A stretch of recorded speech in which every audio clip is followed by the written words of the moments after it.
Lexus presents tennis on Sky Sports. Congratulations to Emma Raducanu, who's broken her own record. That is now officially her longest, her shortest ever Grand Slam match win. She knocked 2 minutes off it, and that was set in the first round. 1 hour exactly on the clock, the loss of just 3 games, and she is through Marion Bartoli convincingly to the third round. I mean, absolutely. It's very difficult not to give her 10 out of 10 for this performance. She was just incredible from the first game. Do not give anything to her opponent to work with, just peppering that backhand of Tjen all day long, stepping inside the court every time she has the occasion to do so, going with the backhand down the line as well, being sublime on her serve, taking that return sometimes 2 meters and more inside the court on the second serve return. I mean, it takes someone with a lot of confidence and a lot of skills to do that. And to be able to take someone like Tjen out of the court in 1 hour to reach the third round of the US Open, that's why we got so excited since the first round last year, because we know the potential, we know what she's capable of bringing onto the court, and she has been absolutely doing that again today. Emma is just probably preparing us for that clash over Elena Rybakina. Maybe we're getting a little bit ahead of herself because obviously Rybakina has to win her match, but I mean, it's hard to do not get excited again with the level that Emma is bringing today on the court. I think also setting a new record was the time it took Laura Robson to get from the commentary box, which is at the very top of Arthur Ashe, down onto the stage. Welcome back. Yeah, the lift is no joke. It sometimes takes 8 minutes, sometimes takes 2. You don't quite know what you're going to get, but we were pleasantly surprised by what we got from Emma Raducanu today. You know, she's been really playing consistent tennis, but I think this was even a step up from the first round because you come in against an opponent who's got a lot of confidence, and she just took that confidence away. You could tell that Tjen, by the end of the match, was almost second-guessing her game plan, especially on the forehand side. She didn't know where to go with it. That's when the unforced errors creep in even more. But yeah, just a really solid second-round match. And as Marion was suggesting, we're all getting a little bit excited about the prospect of playing Rybakina. And I know there are going to be people watching saying, why are you getting so excited about what she did? It was against someone that she should have done that against.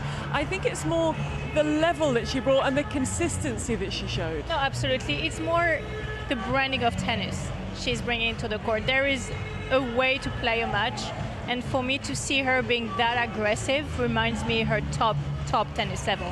And we all know when Emma feels the stress and feel a bit unsure about herself, sort of go and retrieve 2-3 meters behind the baseline, hoping that her movement skill will get her through the match. And of course she's making a lot of balls back, but she doesn't really win the match that way. And the way she's been able to step into the court, assuring her power from the forehand, the backhand side, throwing some slice as well. Sometimes she has been working a lot on her slice backhand with her coach in the past 2 days. That's why on her own court interview, she said she spent a lot of time on the practice court. She absolutely did. I mean, practice 3 hours on the Monday. It's not that often that you see a player booking the court for 3 hours in a row and going through all the possible shots she will have to hit on the tennis court. And again, we've seen her crumble at times, so why not actually being excited and recognizing when she plays some great tennis.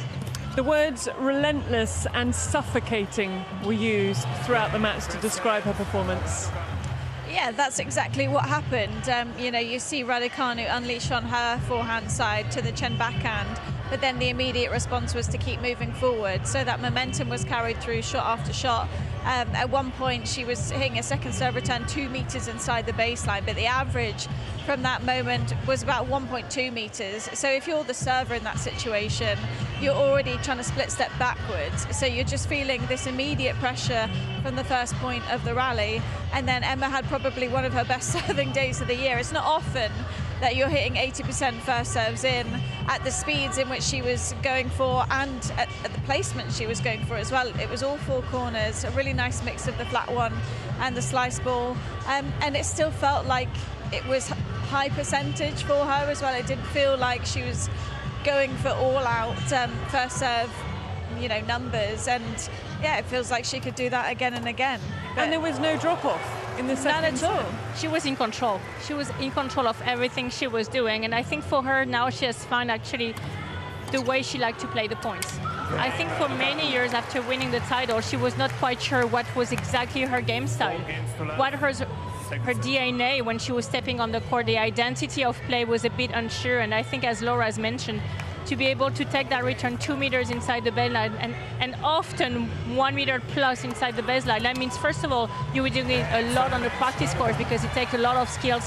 You have to train your eye to react very quickly, because it's another ball game when you return 2 meters behind the baseline as well as you return 2 meters in front of the baseline. You really have to spend a lot of time on the practice court doing that. So I think she has been more working on her tennis identity. What are my strengths? How I'm going to win the points on my own terms rather than relying only on the mistakes of my opponents, for example.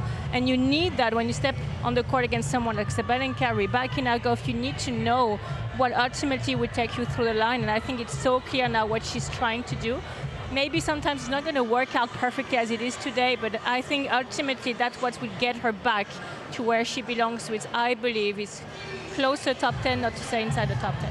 It's very similar to a conversation I had over the summer with Mark Petchey when he was working with Emma, and they were trying to figure out, again, what sort of player she was going to be, and where he felt she was at that time was that she wasn't hitting big enough, that she was trying to be an aggressive player, but you couldn't match up shot by shot against the likes of Sabalenka. So what can she do really well? She moves really well, she counter punches really well, and she's got the ability to change the placement up so she can redirect. But you're never going to out-hit Sabalenka. So I think you've just got to figure out different ways in which you can put pressure on, but still do it consistently and not like a Maddie Keys type vibe where you're just going all out all the time. So yeah, I think she's finding that balance at the moment, and it seems like she's enjoying that. When she came to speak to us after the first round, you gave her the news that that was her quickest ever Grand Slam win. If she comes back to see us again, you can break the new news that that was even quicker, and that is now her quickest Grand Slam win.